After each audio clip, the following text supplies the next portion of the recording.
Greetings all, Frog here. Let's play GeoGuessr. We've been challenged. This is a continuation of Wade's American Civil War challenge. This is actually the Civil War again. This is 1862 this time. We're on the Tennessee 22. So there will be historical facts after each one. You can see cannons being placed. I assume the clouds of smoke are where cannons blasts blew up or something? I don't know. We're on the Tennessee 22.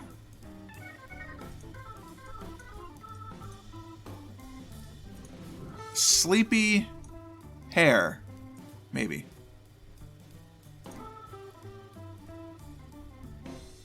Osilsby hair. I don't know. Can't read it from the road. We're on the Tennessee 22. Did you say anything important? No, your electrical box. Tennessee 22 runs east-west at this particular junction. We are approaching a National Historic Site, or at least a site of interest. It's a national cemetery at Pittsburgh Landing, Pittsburgh, Tennessee. Okay.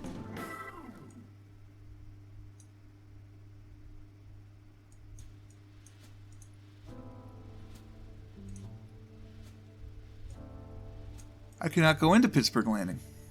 Corinth Civil War Interpretive Center. Alright, so we're looking for possibly Pittsburgh or Corinth, Tennessee. There's Sparta. This is Sparta.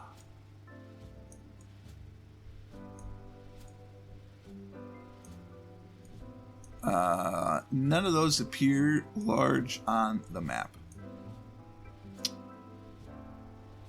Perfectly fine. Wait a minute. I thought Cleveland, Tennessee was by Nashville. Apparently it's by Chattanooga.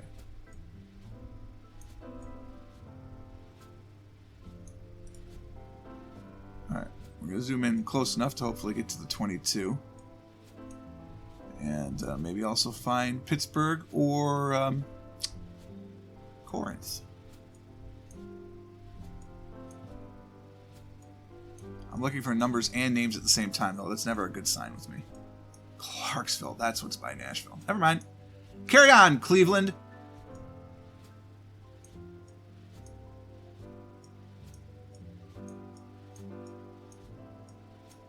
There's the 22. All right, brilliant. So give me the 22 right down there.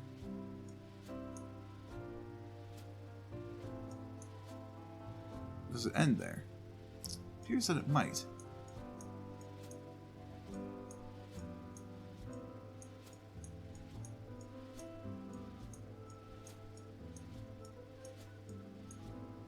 Just gotta follow the old 22 here. It's the 45E during this particular junction. And now it's the 22.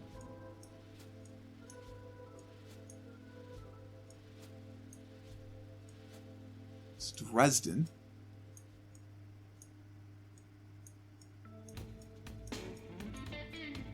Look, I'm going to follow the 22 only because I have it now. I'm not letting go.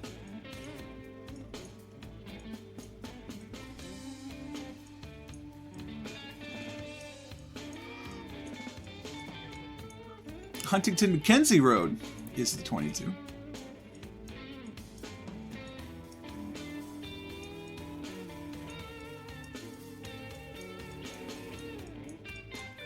Back to an east-west orientation here. Goes through Clarksburg.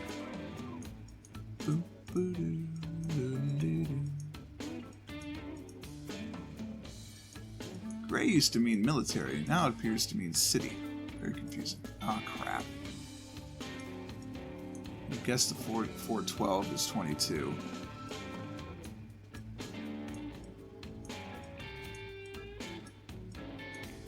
Crap, crap, crap.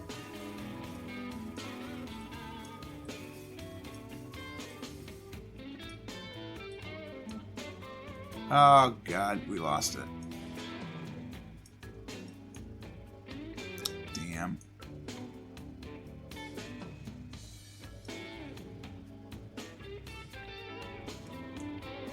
Oh, nope, goes south of Lexington. Okay, cool. Picked it up again.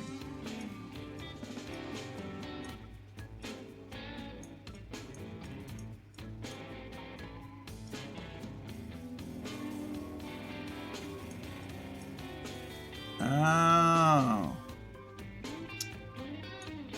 Yep, it's Shiloh. Whoa, whoa, whoa, very rude. I was a lot closer to Pittsburgh Landing than I thought. That's a 38-point deduction. Brutal. Alright, after taking the forts in Tennessee, see Part 1, Grant was ordered by Major General Halleck to move south to Savannah, Tennessee, and link up with General Buell as he marched south from Nashville.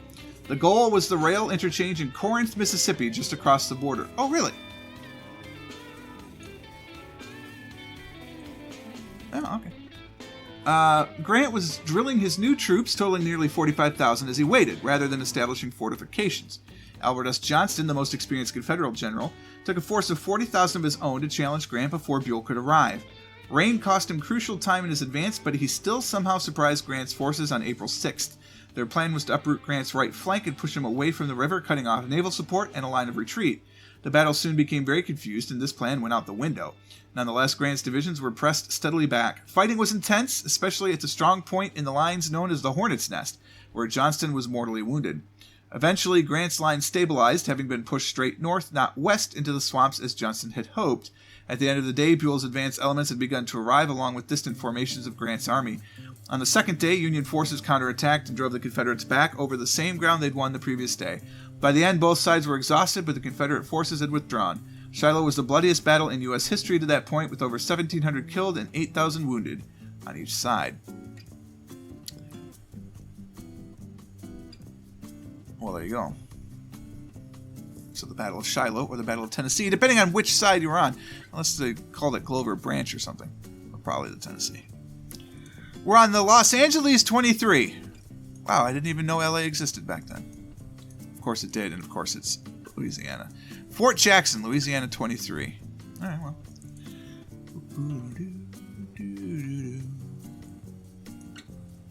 I'm making some exceptions here. And they're wrong. Cool. Now let's go farther north then.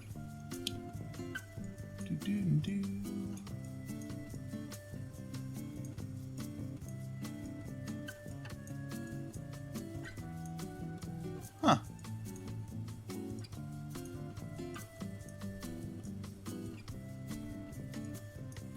Plenty of 20s, just not 23.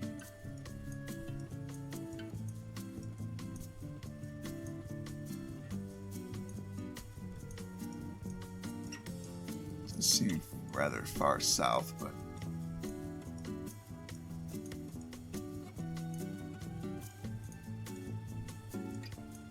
okay.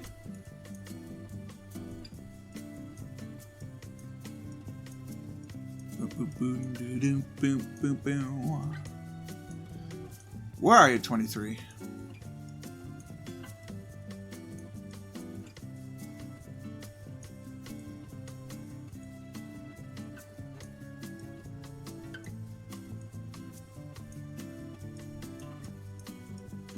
Hmm.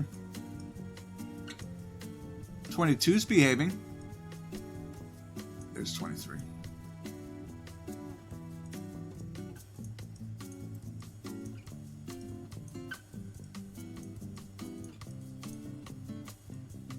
It's along the mighty Mississippi. Triumph! Goes down to Venice. I think I've been on the Louisiana 23, honestly. I feel like it was up in here somewhere. There's Fort Jackson. Take your pick. I'm going to pick that one. That's the wrong one. 430 meters. Docks me 30 points. Rude. The coastal blockade had been largely set up, but if the Confederacy was to be divided, full control of the Mississippi had to be established. The northern reaches were already being secured, but the crucial port of New Orleans guarded the river's mouth. Here, 70 miles south of the city proper, sat Fort Jackson and St. Philip on opposite banks of the river. Flag officer David Farragut led his blockade squadron of 24 ships, supplemented by 19 mortar schooners, up the river to challenge them. Despite heavy mortar bombardment, the forts continued to resist, but their return fire had been reduced enough that the squadron was able to break through and sail past them. New Orleans lacked a solid fallback defensive line, so with the arrival of the fleet, the city surrendered without a shot on April 28th. The forts themselves were encircled from behind and surrendered the same day. The loss of their largest city significantly hurt the CSA's efforts as well as their standing abroad. US 340.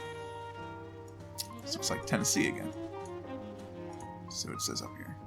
No stopping, no parking on the bridge. I'm going to stop on the bridge. You can't stop me from stopping on the bridge. It's the Shenandoah. I long to see you and hear your rolling river. Oh, Shenandoah, I long to see you.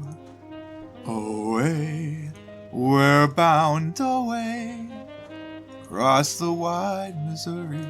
All right, US 340 over the Shenandoah River. Somewhere in Virginia, I believe.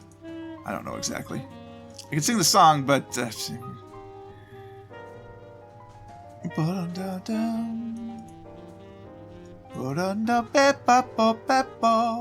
Union Street.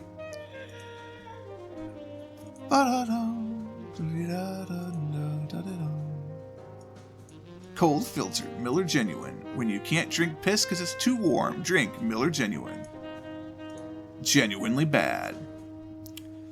Other beers are rightfully available and should be drunk instead. Gee, thanks. I'm on the 340. Well, look, it's in the east. The 40 would be up here somewhere. Pardon me. So the 340 would... There's the 40. So the 340 would be... There we go. Is that the Shenandoah? It's the Potomac. The Potomac, if you will. Do that just to tweak Sagittarius' chain a little bit.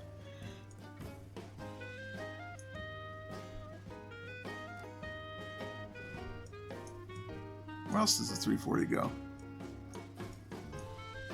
Is this part the Shenandoah? It is, okay. We were not quite on the bridge. We were sort of on that trail line. At Hall's Island. Winners! 2 points! Jerks. No, it's 12 points. How close was I? Well, obviously 145 meters, but... Oh, God. I disagree, but continue on. Read after part 3. This small town lies at the confluence of 2 rivers, the intersection of 3 states, and the junction of the Chesapeake and Ohio Canal and the B&O rail lines. As such, it was heavily fought over during the war, but its story begins before that. It was here in 1859 that abolitionist John Brown tried to raid the federal armory to incite a widespread slave revolt. When it became clear that this wasn't happening, and with his escape cut off, Brown barricaded himself in the engine house. Marines, under the command of one Lieutenant Colonel Robert E. Lee, stormed the building and put an end to the insurrection. Just 3 years later, in September 1862, Lee was marching north at the head of an army clothed in gray. In order to secure a supply line and seize the ammunition at the arsenal, he ordered his forces divided, and 3 columns surrounded the town from separate directions. Despite the difficulty of coordinating scattered divisions and the risky nature of the plan, it paid off. His troops seized the heights around the town and began an artillery barrage that forced the Union commander's capitulation. Over 12,000 Union soldiers were captured, as well as the supplies they guarded. This was the biggest U.S. surrender to date, just barely topping the Confederates' capture at Fort Donelson in Part 1, and would not be surpassed until Bataan. The town would change hands 8 times during the war. Wow. Harper's Ferry, man.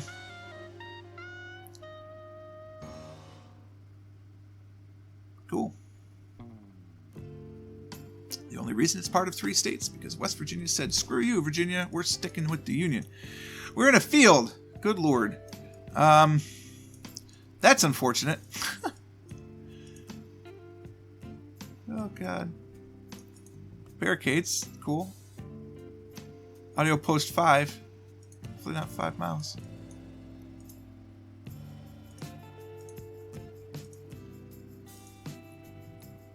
I bet it's a Civil War site.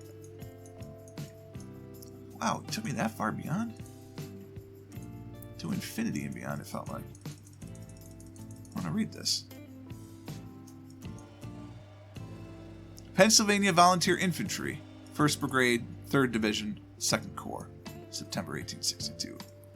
Well, unfortunately, just because it's the Pennsylvania Infantry doesn't mean that we're in Pennsylvania. We could be, though.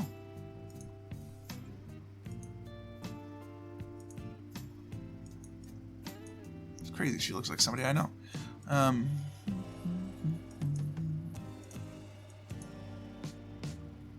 September something. 17th, maybe? Wow, it's really a shame that that's so hard to read. It's no easier over here. Thanks, Google. Thanks, Obama. Alright, let's read this sign.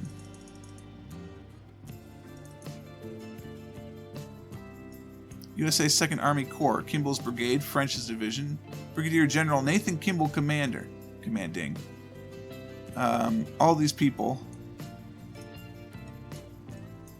Kimball's Brigade, following Weber and Morris, encountered the enemy in the Bloody Lane in the cornfield to the south.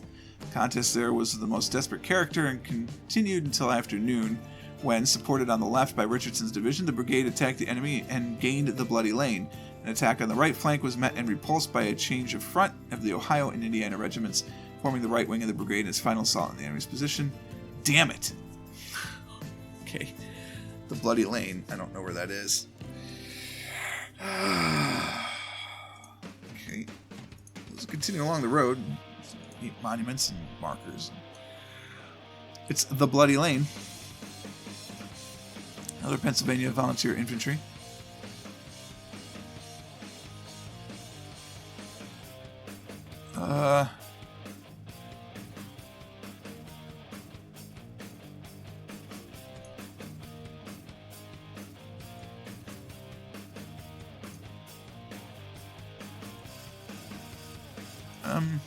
Okay. It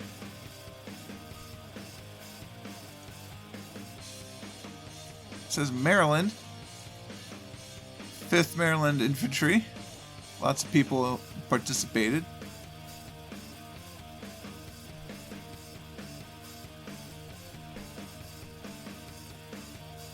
Bloody Lane and Piper's Lane. Okay. Continuing along. 5th Maryland Monument, some other monuments, some sort of scenic overlook. The Roulette House overlook, possibly. Apparently I want to go this direction. Roulette Farm. I'd like to go this way and take the fork I actually asked for. I can't go this way? Oh, God bless.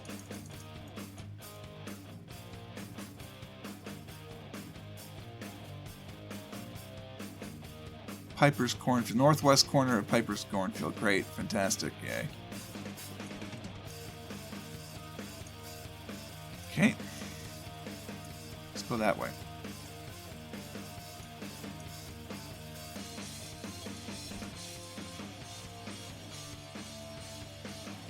Skip right by them. Delaware Division, of course.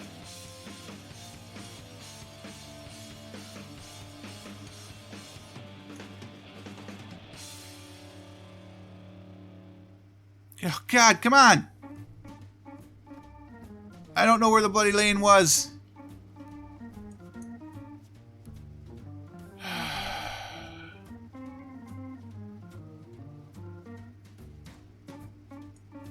The Bloody Lane, the Sunken Road, Piper's Lane, perfect. Wow, can we load, please?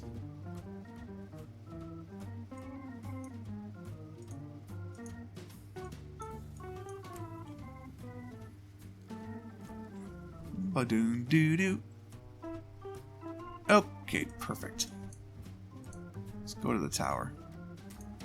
This will give me something more. Army of the Potomac. Yeah, I did. One morning in September, the army to pursue the certain Confederates from South Mountain, Pleasant's cavalry first. All these corps, I don't care. Tell me where they are. Boonesboro. Okay, brilliant. Where is that?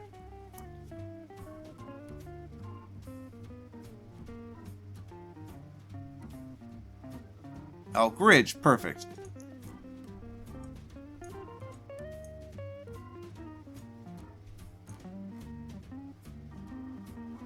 Smoketown Road, sure. Oh, this is as far as we can go. You are so awful.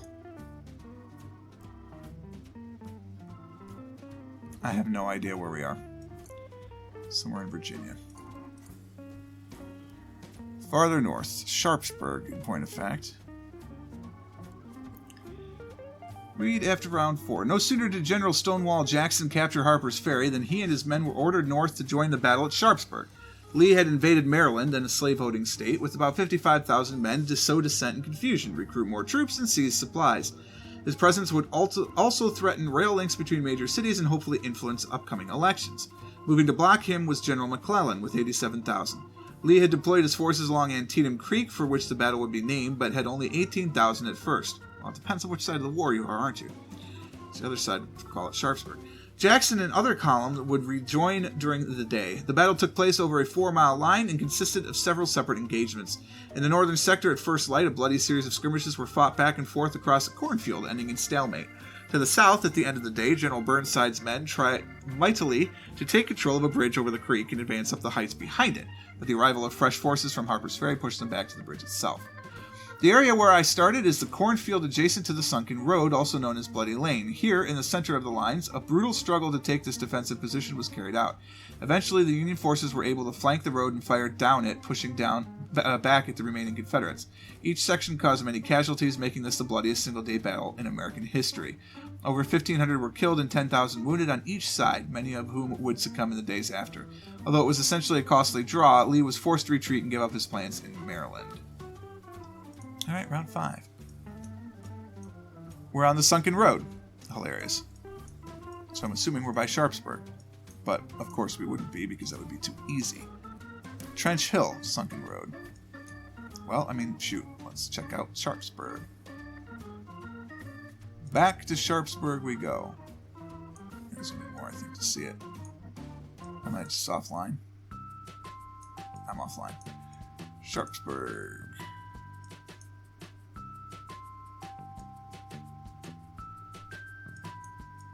Okay, nothing's actually called Sunken Road. There you go.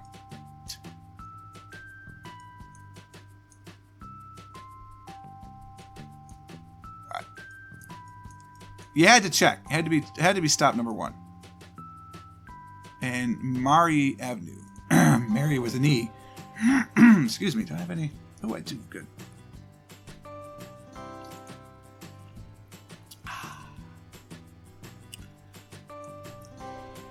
University of Mary Washington. On, I don't know, but we'll go on the street and Google will tell me. On William Street. Okay. We want to go by the university or we want to go down here? We're going to go down.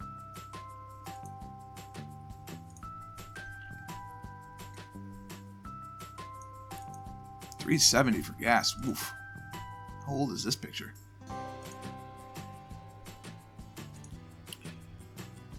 It's on the something 3. Towards I-95. Is that the Virginia 3? I don't know, but let's go over to I-95, shall we? Bam.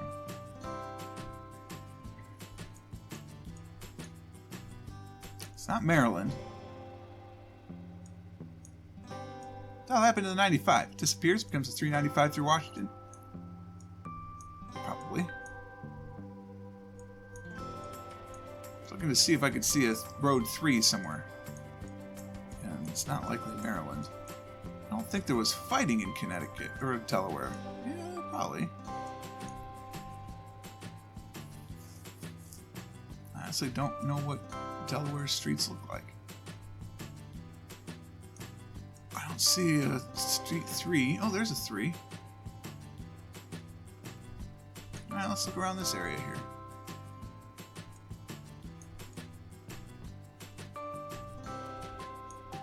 I don't see a university.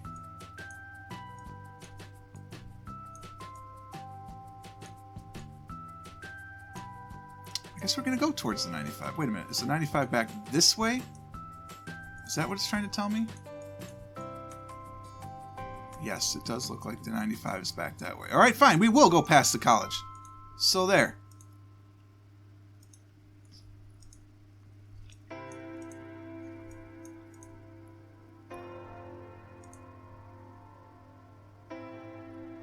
Celebrate Virginia. Fair enough.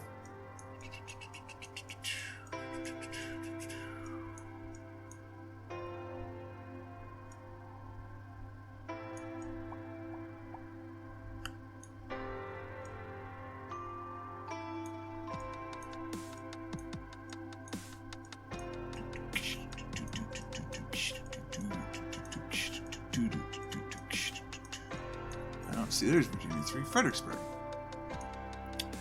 Okay, then. There's the University of Mary Washington, and... Where's William Street? There's William Street. Sunken Road is right there. We were here-ish, which is close enough for me. All right. This may appear an ordinary quiet... Whoa. Sorry, it's... the text file. Never mind. This may appear an ordinary quiet town, but it was the site of one of the most disastrous battles of the war. It was here that General Burnside, replacing McClellan in overall command after Antietam, would attempt to cross the Rappahannock River and secure the town. Is that how you say that? I don't know. This was originally to be a surprise move, an attempt to maneuver around Lee's army, but it was delayed significantly. Pontoon bridges did not arrive on schedule, and Burnside was reluctant to ford the river without them. By the time they did get there, Lee was already digging in on the opposite bank. Burnside tried to cross anyway under fire from the town's defenders. They were soon driven back, but the next day the battle began in earnest on the heights south and west of the town proper. Despite repeated assaults, the Union Army could not dislodge Lee's defenders. 1,200 died in the efforts, and 9,600 were wounded, easily twice the Confederate totals. That is 1862 of our Civil War challenge, ranging all the way from Louisiana up to Maryland. Thank you so much, Wade, for sending that one in. He created, of course, by using GeoGuessr, which is geoguessr.ml these days. If you go there, you can put in 5 locations, which will give you a link that you send to me over a private message, or in Wade's case, you can email it to me, because he includes all of this text, so it's usually longer. That's frog at PurpleFrogPlays.com. Either way, you can get it to me. Thank you so much for sending this one in, Wade. It was enjoyable. Hopefully you guys enjoyed it too. If you did, click that like button. Subscribe to the channel to stay updated to everything as it happens. And until next time, cheers.